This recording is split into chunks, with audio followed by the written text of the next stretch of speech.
Major funding for KPBS Evening Edition has been made possible in part by Anderson Plumbing, Heating and Air, proud to support the mission of KPBS and privileged to serve San Diego clients. Anderson Plumbing, Heating and Air, helping homeowners maintain drain, heating, and cooling systems since 1978.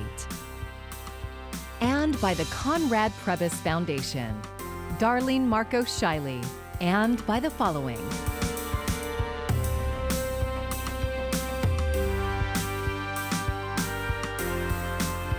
And by viewers like you. Thank you.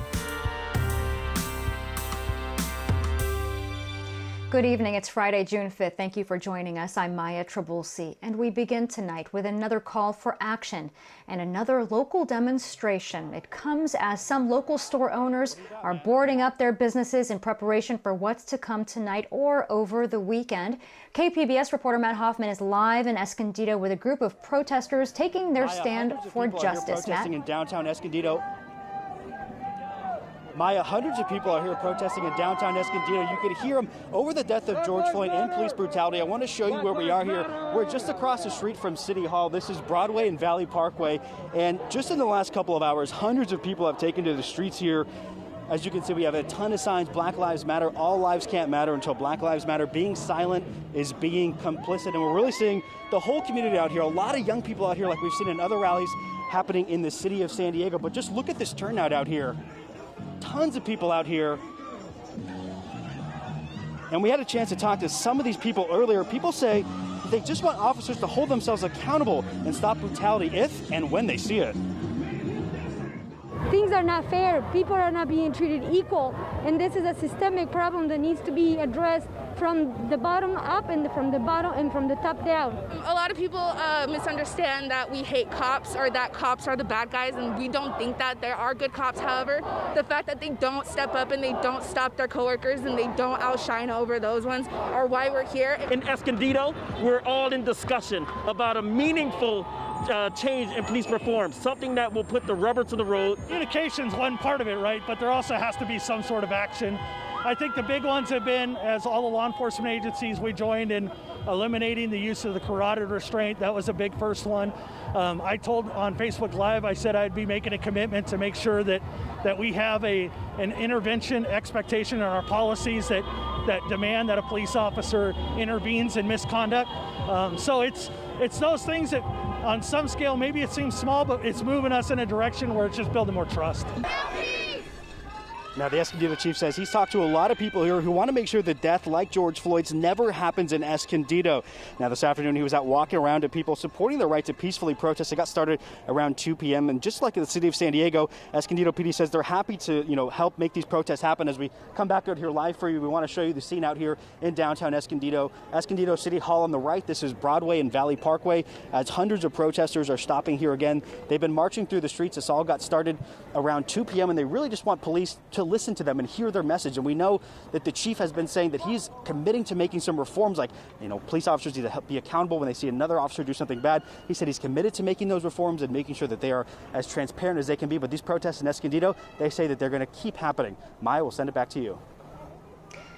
Thanks, Matt. And it's becoming a common sight across the county, boarded up businesses. Today, we watched as several in the East Village put up plywood in preparation for any protests. A group of local carpenters volunteered to help out. Past looting and vandalism forcing store owners to think ahead and close up. Many disappointed because they had just been able to reopen.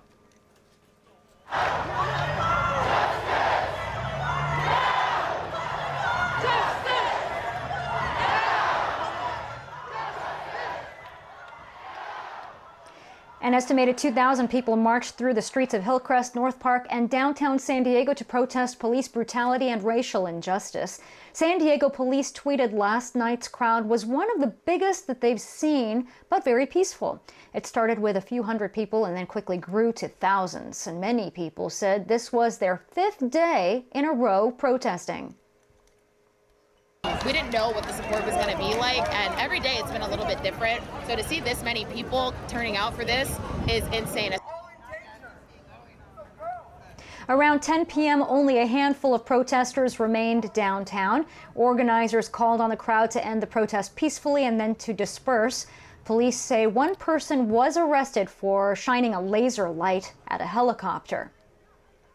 The mayor of Temecula has resigned after criticism over an email that went public. In it, James Stewart wrote that he didn't believe there was ever a good person of color killed by a police officer. Now, Stewart says it was a mistake caused by using voice to text on his phone to dictate the email without proofreading it first. News of his resignation drew mixed reaction from residents.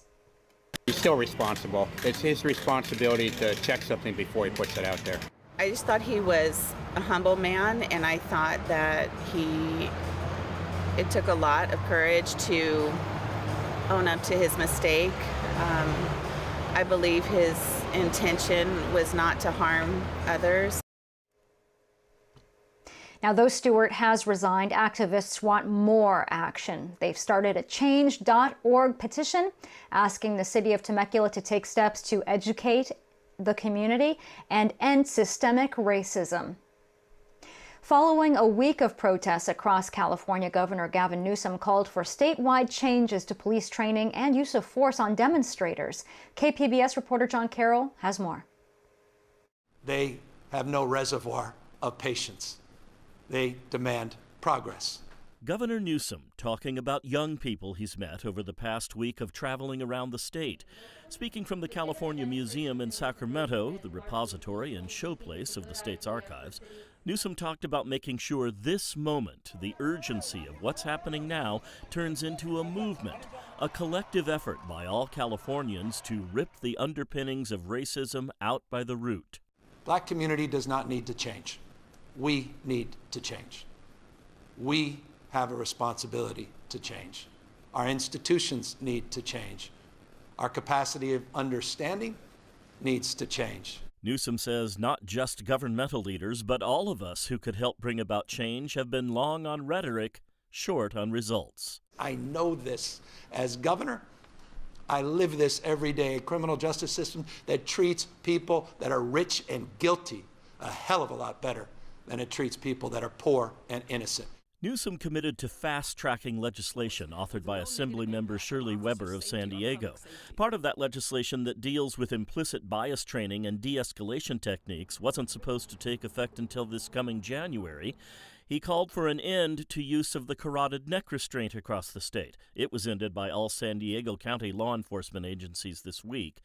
And citing what happened to a grandmother in La Mesa who was hit by a projectile fired by police in the middle of her forehead, that happened earlier this week, the governor said he'll work to standardize how law enforcement handles crowd control across the state. He ended by calling on all Californians to get involved. I look forward to answering any questions, but moreover, I look forward to the days, months, years ahead of hard work and the tenacity to build trust once again, communities all across this state.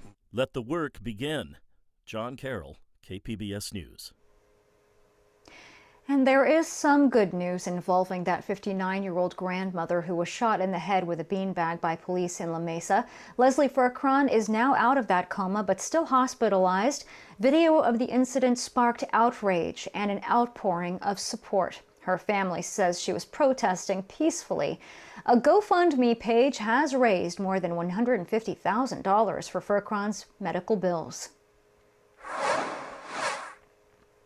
More protests are expected this weekend. La Mesa's nightly curfew from 7 o'clock to 5:30 the next morning will last through Monday morning.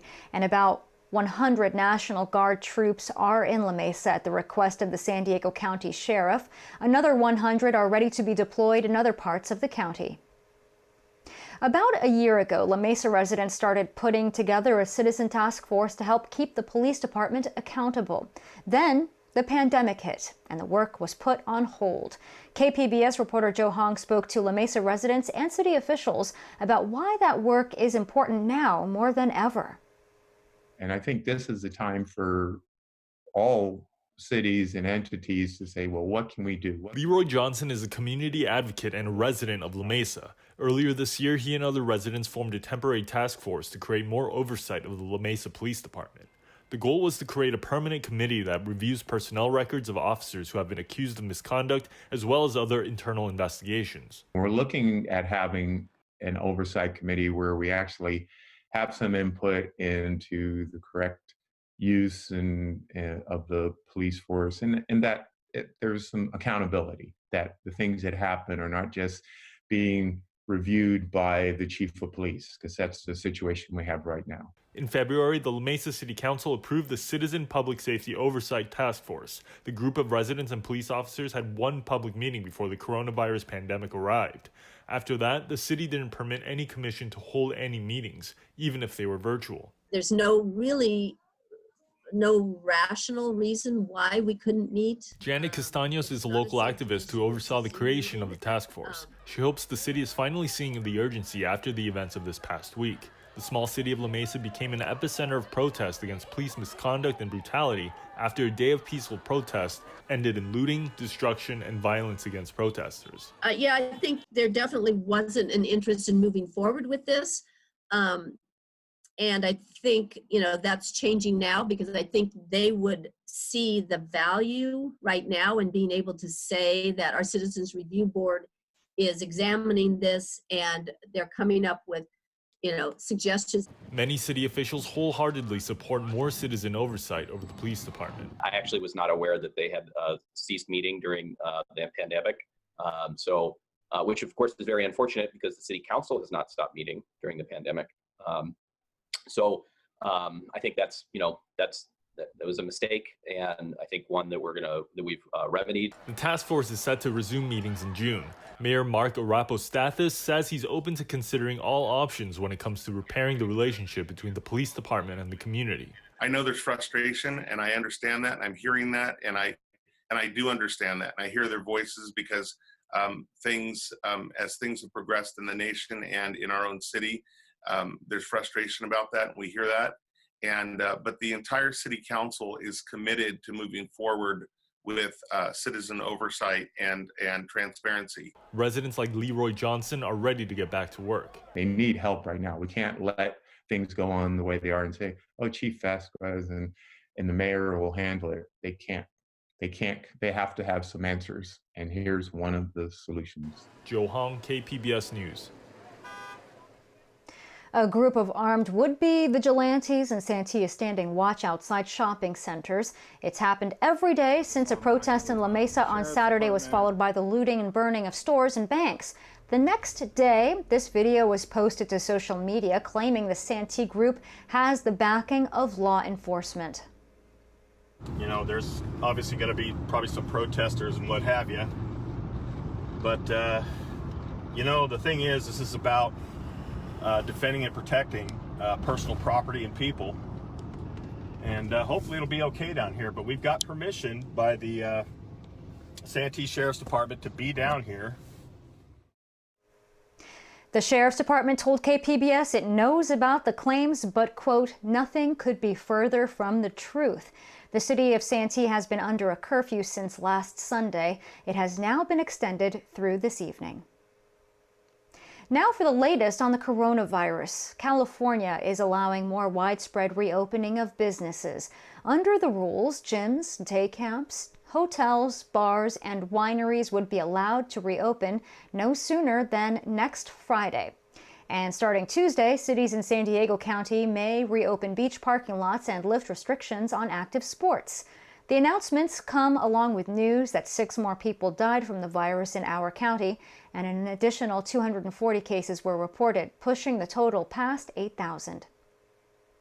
The USS Roosevelt is returning to the sea this week. KPBS military reporter Steve Walsh spoke to the new captain about life on board the U.S. carrier after the Navy's largest outbreak of COVID-19.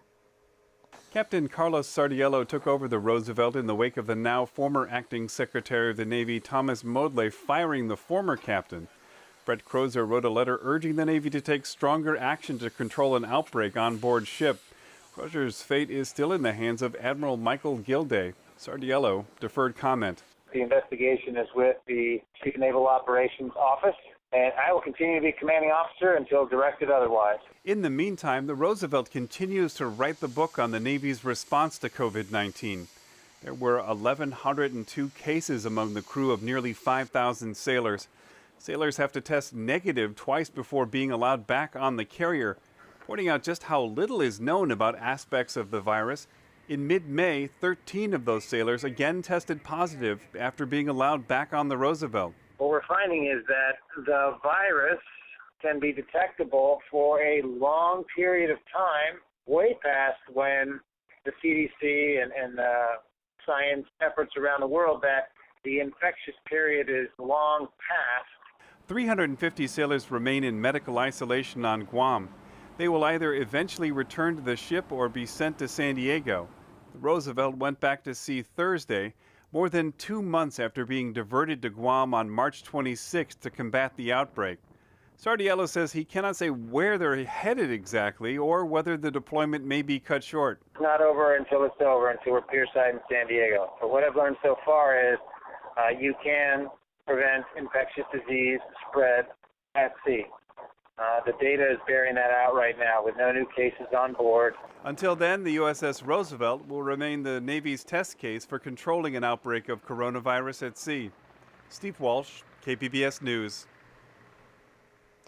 A surprising May jobs report. The national unemployment rate fell to 13.3%. 2.5 million jobs were added last month as the country starts to reopen. In April, the unemployment rate soared to nearly 15%. Economists expected it to be even worse in May, as high as 20%. SDSU's Miro Kopik weighs in on the numbers for this Friday Business Report. We went from 14.7% unemployment last month to 13.3%. People think that the opening of the United States across many states was a big factor in this. Economists actually expected the unemployment rate to be close to 20% rather than dropping. There was some revision in the job numbers, so the numbers in March and April worsened.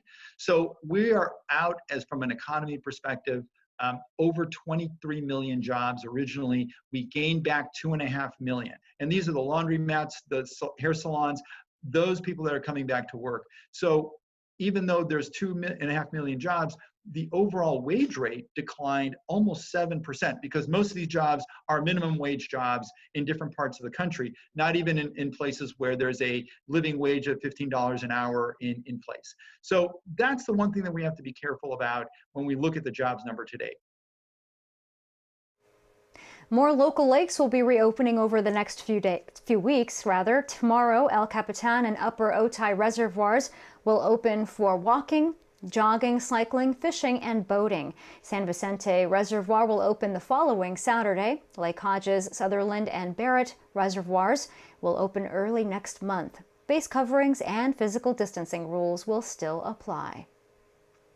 June gloom was in full effect today, with some areas even getting some sprinkles, and there's a chance we could see more. Jeff Cornish has your weekend forecast. Well, we're getting a nice break from the typical June heat here as we step into the beginning of the weekend. We're cooler, breezy as well. In fact, wind advisories are in effect through Saturday night for inland areas. We'll show you the map in a moment.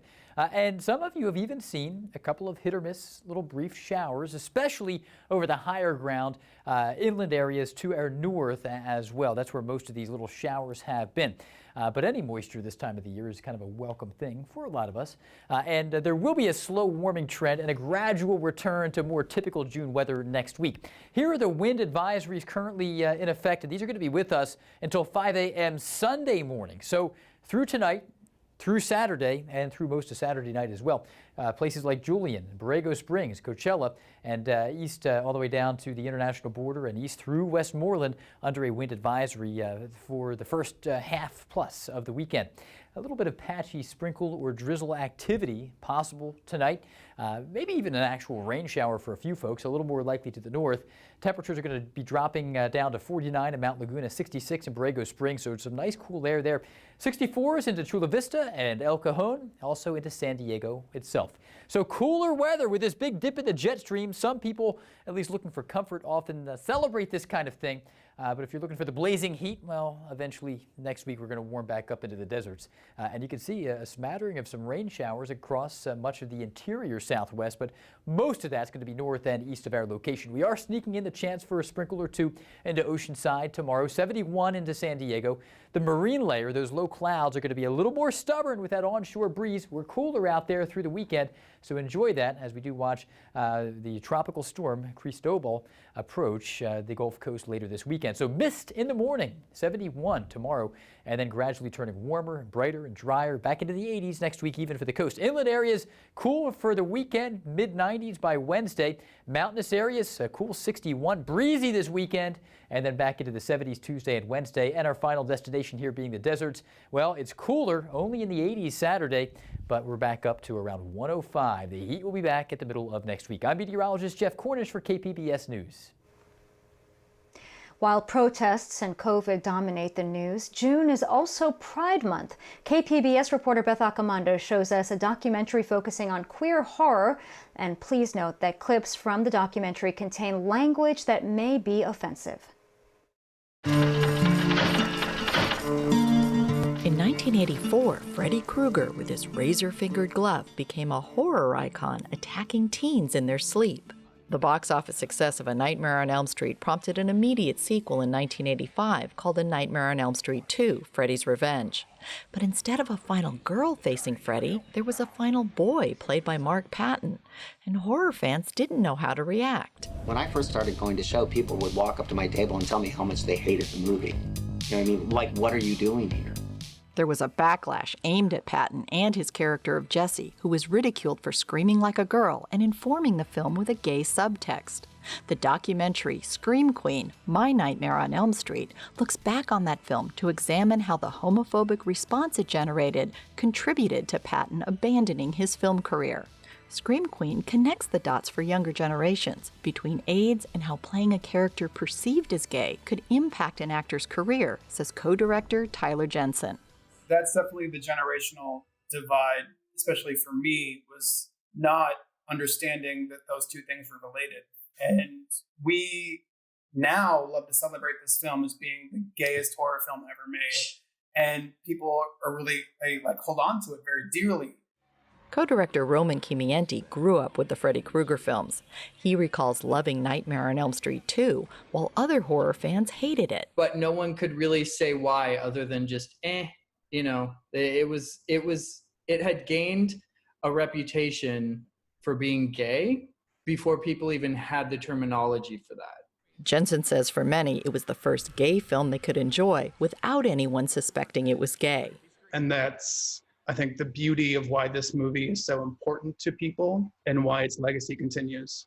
But it's been a painful legacy for Patton, because for years, director Jack Scholder and writer David Chaskin denied any intentional gay subtext, until the film started winning praise for being ahead of its time. There definitely was this kind of race to reclaim who gets to take ownership of the new queer cult classic, Nightmare on Elm Street 2. For the longest time, those in the creative helm didn't want to own up to the fact. And then once, you know, the tide started turning and being gay was more acceptable, they started to want to, you know, claim it as their own again. And I think Mark went on this journey to be like, you don't get to change your mind 30 years later and reap the rewards of what he had to suffer through. Thanks to Mark Patton, Freddy is now proving to be an unlikely bridge connecting horror fans with the gay community and the LGBTQ+ community with horror. Beth Accomando, KPBS News. And we have breaking news. La Mesa police have decided it will not be seeking to prosecute the man whose arrest was caught on cell phone camera. Amari Johnson was facing possible misdemeanor charges, but after reviewing the evidence, including officer body cam video, police decided not to proceed with those charges. Tonight on KPBS, we will be airing a 1-hour TV special from the PBS NewsHour. It's called Race Matters, America in Crisis. The program will highlight deep systemic racial disparities in the economy, education, criminal justice system, and healthcare. That is tonight at 7 o'clock on KPBS2 and then 9 o'clock on KPBS. And you can find tonight's stories on our website, kpbs.org/evening edition. We're going to leave you with some of the sights and sounds from what's been a very difficult week in our community. From all of us here at KPBS, I'm Maya Trabulsi. Thank you for joining us, and stay safe. No justice! No peace! No justice! No peace! What's his name? George Floyd! What's his name? George Floyd! What's his name? George Floyd! Say his name! George Floyd! Louder! George Floyd! What's his name? George Floyd! Thank you, my brother.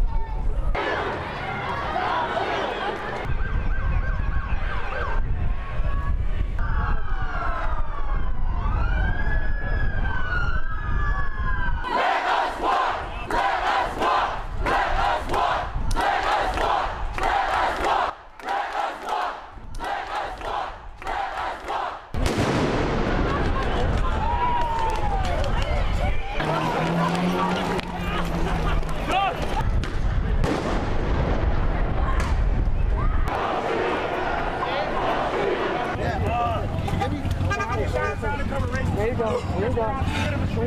Take it.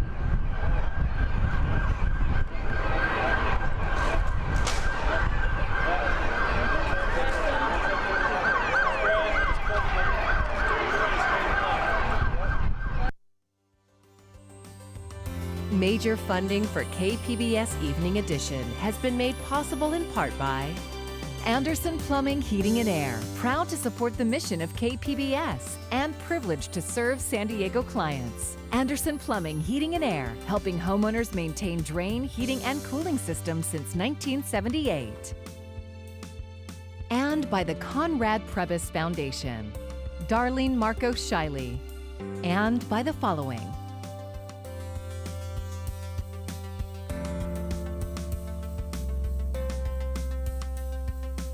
and by viewers like you. Thank you.